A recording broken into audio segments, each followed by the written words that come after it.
Ciao, come stai? Mi chiamo Jazz. Thank you so much for clicking on this video.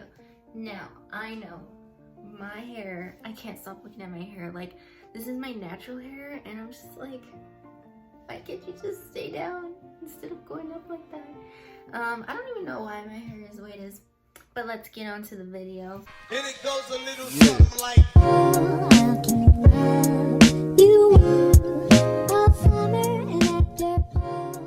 So I want to show you guys this cool thing that I was like, that I kind of not, I'm sure other people have done this.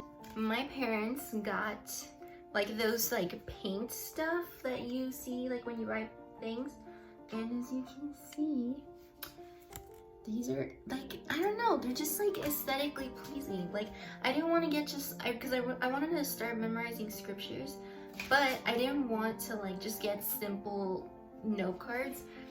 So I got these, and this is my favorite verse.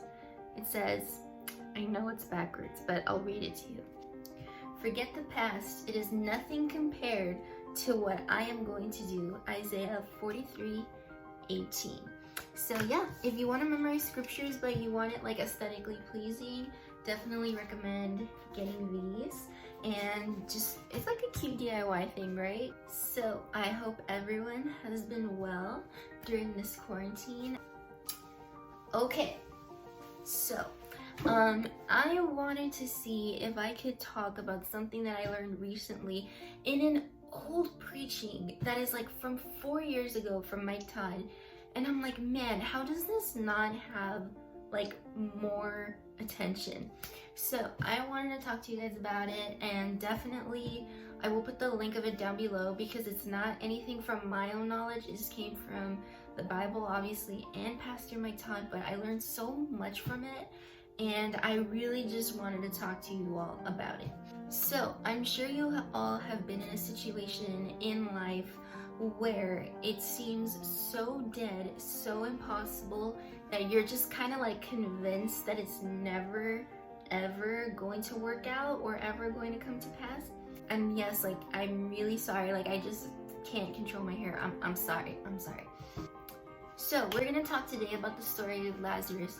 Now, we all know that Lazarus had two sisters, Martha and Mary. You know, they were in a position where Lazarus got sick and he was dying, and they were like, Jesus, please, like, come save our brother. Now, what I love about one of those verses is that it says, and I'm speaking by memory, I don't have any notes around me, I'm just speaking from the Spirit, you know? One of the verses in the chapter says how because Jesus loved them, he waited before going to them. Now, I'll put the exact verse in the screen, but we always kind of think to ourselves, like, why did he wait? Why did Jesus wait before going to them? But here is like Mike Todd's, you know, everyone's theory actually. It's not just Pastor Mike Todd's or Mike's or my theory. It's like everyone's theory. That the reason why he made things so impossible first before fixing the situation is so that you could know that only Jesus could be able to not only fix the situation, but he deserves all the glory, and you would know that it was only because of him as to why your situation turned around, and not because of you and your little tactics or schemes or whatever you want to call them. It was only because of Jesus. One point is this: according to Middle Eastern, you know, information from back then, the history, that a person is considered truly dead only after 3 days of being dead, because they've had many incidences where a person would die and then the next day they would come back to life. It's a very scientific thing. I don't know how to explain it in this little video, but my point is that Lazarus was already dead for 4 days. He already passed the 3rd day, so it is like clear as day that he is 100% dead. Well, that's already like sign number one that it's just so impossible. The other thing, he was like smelling bad, so they had to wrap him around in these like grave cloths, and they did all these things to try to make sure that Lazarus, you know, is like, doesn't stink up the place, and because that's just how dead he was, and that's how you could probably think that that's how dead your situation is, to the point where you're already wrapping it in grave clothes because you think that your problem is just not going to get fixed, because that's how impossible and ugly and smelly your situation looks.